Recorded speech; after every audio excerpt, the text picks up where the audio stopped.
I jam my keys into the lock and open the door to my apartment, kicking off my shoes as I enter. Lucina trails behind me, although both of us are soaking wet and dripping water all over the place. After handing her a towel from a nearby closet, I make my way to the kitchen, tossing my pay and wallet onto the counter before running freezing water all over my arm. It still stings, but the numbness starts to kick in pretty quick as I grab a wet cloth and wrap it around my bruising skin. The phone is blinking, and so I quickly reach for it, already aware of what's waiting for me on the other line. "Hey, Kuro, it's Falcon. Someone broke into the store last night. Get down here as soon as you..." Message deleted. "You have no new messages." Good. I rummaged through the fridge for any source of food, considering it was almost 9 and I haven't eaten yet. As expected, there was not much there, although I do find some leftover rice and chicken. I start putting stuff onto a table, whenever I could find room between the magazines, newspapers, and other random junk. I barely noticed Lucina staring at me from the hall, still wiping her hair and clothes. "Do you need any help?" she asks. "No, just go sit over there or something," I reply without making eye contact. I mean for her to sit at the table, but she ends up disappearing from view entirely. Somehow I managed to salvage the rest of the beans, some cheese slices, and a stew from about a week ago. It's not much, but it's enough for 2 people, and with the rain coming down outside, I almost wish we had a real fireplace in here. I toss the food in the microwave and wander around to look for Lucina. She's still in the hall, gazing at the shrine that Pitt made for his beloved goddess. "You can take your shoes off, I say, and I'm being serious about it too. Pitt hates it when the floor gets dirty, and he's hounded me about it numerous times in the past." "Oh, right," she says, turning away from the framed picture of Lady Palutena. "Here?" "Yeah." I stand there awkwardly, unsure of what to say or do. We don't normally have guests on account of our place not being very visually pleasing. Pitt is pretty good when it comes to tidiness, but anything else that looks out of place, from the shirts hanging over the couch to the stacks of CDs in the corner, belongs to me. I'm also the reason why our apartment needs vacuuming twice a week and why the bathroom door sometimes gets stuck whenever it closes. That was from a hot glue accident about a year ago where I had locked myself in the bathroom after Pitt insisted on cutting my hair. Even if our apartment was clean, it wouldn't change the fact that it was freakishly small. There was only enough rooms to accommodate a single resident. We have 1 bedroom, 1 kitchen, 1 bathroom, 1 living room, and 1 main hall to the entrance.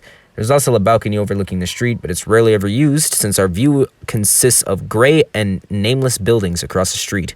For laundry, we have to go to the ground floor and put money in, which isn't all that bad since our clothes are almost always getting washed together anyway. She glances at the shrine one more time, but I'm not about to explain any of it to her. I would prefer it for Pitt to keep his wacky religion to himself. "Are you hungry?" I finally asked, only because I feel my own stomach grumble. "We got some food if you want." "If you don't mind, that would be great," she replies. "I haven't eaten all day." "Same. But can I use your phone first? I need to call my father." I show her the phone and get back to monitoring the food. Whether she likes it or not, the only phone we have is in the kitchen and corded, so I can't help but eavesdrop when her dad eventually decides to pick up on the other end. "Hello? Yes, it's me. I'm alright, just at a friend's house." She looks over at me, although I can't tell if she's content or indifferent about the current situation. "We got caught in the rain, so he invited me over to stay the night." "Yeah, remember Kuro? That's him." "Yeah, he's got a brother, I think." She looks to me again and I nod, yet curious as to what kind of question would make her have to answer that. "I'll be okay." "No, it's not going to be like that." "Oh, you'll never guess what happened at the store last night." She proceeds to tell him about the break-in, but she also mentions me and my heroic deeds of rescuing the stolen comics. After bringing that up, her tone starts to get a little defensive, and I love to admit that I already know the reason why. "Everything's fine, Dad," she says, rubbing the bruise on her cheek. "I don't know if Mr. DDD will open up the store tomorrow, but if not, I'll be home first thing in the morning.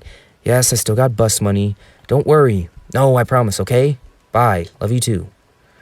She hangs up the phone and sighs. "Forget to mention something?" I say, and she knows very well to what I'm referring to. "I don't want him to worry," she replies. "He's already telling me to quit my job after what happened last week. If he finds out about tonight..." It's not saying much. My mind immediately goes back to what she said after the brawl. "Not only are you hiding from those street thugs, but you're also shacking up with one as well." She frowns at me, but I refuse to take back my comment. "I still haven't forgiven you, she says. I was also expecting that answer, and so I gave her the only rebuttal that I needed. I didn't do anything wrong. Sit down in the kitchen. Lucina's in Pitt's spot while I take my place near the hall. It's still raining outside, but I raise the blinds anyway just to give myself something to look at.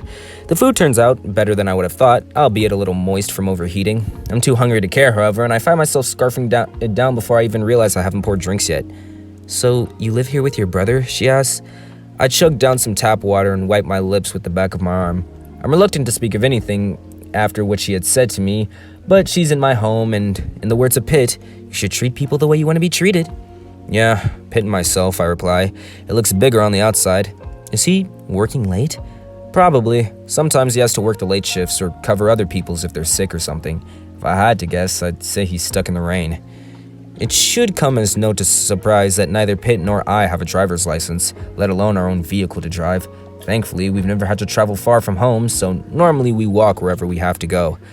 Pitt's alternative is a bicycle, but he's only allowed to use it on the job since it was given to him by the paratrooper post. He's not, she mumbles, averting her gaze from me. What? I say, but I honestly have no idea what she's talking about. One of them. One of what? Your friends that I met tonight. Oh, she means a Gerudo. No, not even close. Pitt is the least likely person I'd pick to be a member of any street gang. He's just so perfect in every way. A real goody two-shoes, as if I've called him before. Lucina would probably love seeing how he's not fond of the bad boys. No, he's not, I say dismissively.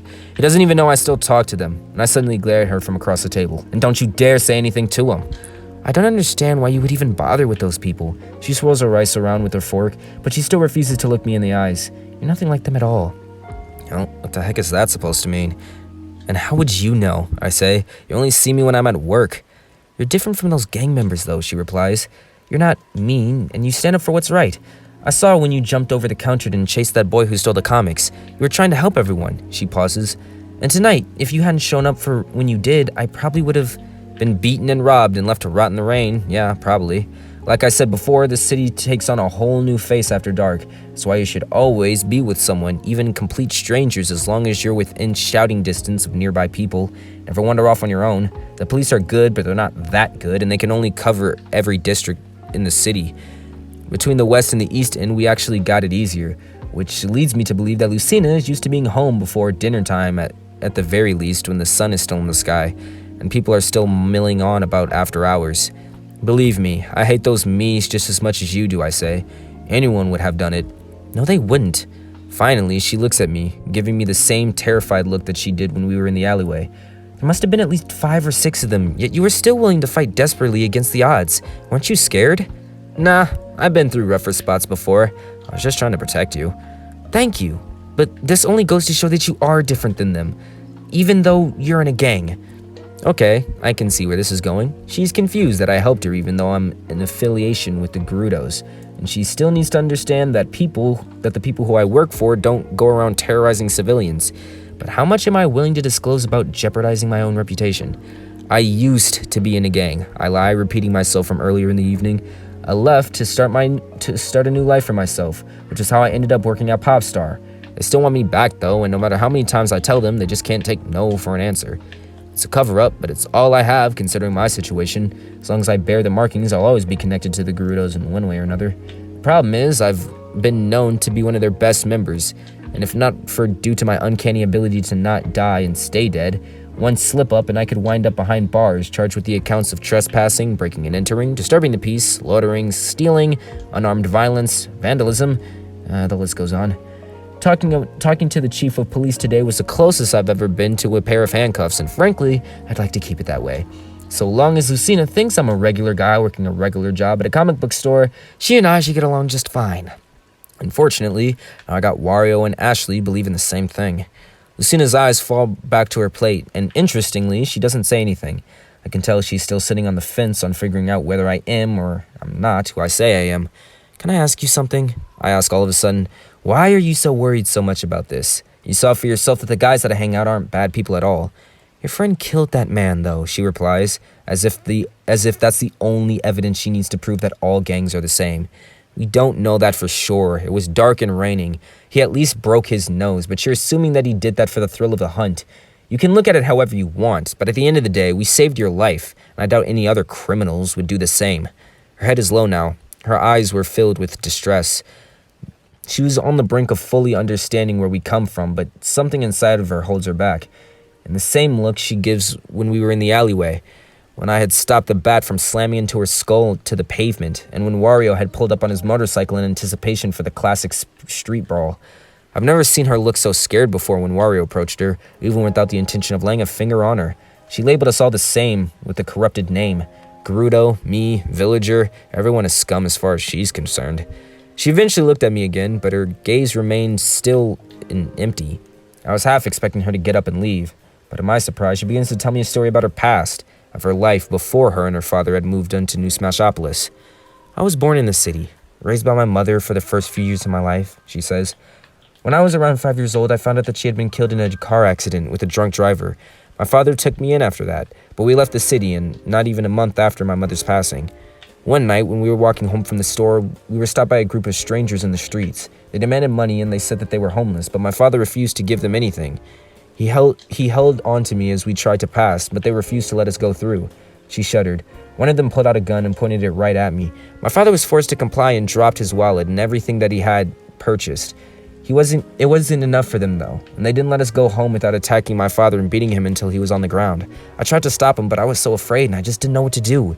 I called the police after, but they never found them. They simply told us the city was a dangerous place at night and that we were lucky to make it out with our lives, but is that really fair? The next day I came home from the school to find that our house had been broken into. Money, books, furnishing, even the necklace that my mother had given me. Everything was gone. It was the same gang. They had followed us home and determined that our house would be empty and planned their attacks as such. I never felt so betrayed by humanity. My father was indifferent. He kept on smiling, telling me that we should be grateful that I was alive. He told me not to cry and to always believe in the goodness of others. So we left the city and moved to Ulisse. That's where most of the farmlands and fields are anyway. Away from the strife and people. That's where I spent most of my life growing up until my father had received a call about a job opening in New Smashopolis, and so we returned. She closed her eyes. All this time I was hoping that the city would finally be different from what it was when I was young, but nothing has changed. Well, she's right about one thing. This town certainly does have a problem with its crime levels. I can't help but feel bad for her, however, since on the outside she comes off as a normal, optimistic girl without any sob stories. I wasn't aware that her mother had died, and I'm also impressed that she decided to come back after the dreaded experience with the burglars. Suddenly, her distance towards me and my companions makes a lot more sense. Even so, she still refuses to believe that I'm one of these criminals, these homeless people that attacked her and her dad on these very streets all those years ago. I'm sorry to hear that, I said seriously. About your mom, I mean. It's okay, she replies. I was young when it happened. She still visits me in my dreams every now and then. It's all in the past. She pushes her plates away and stands up. Thank you for dinner, Kuro, and I'm sorry for imposing on you like this. Hey, Lucina.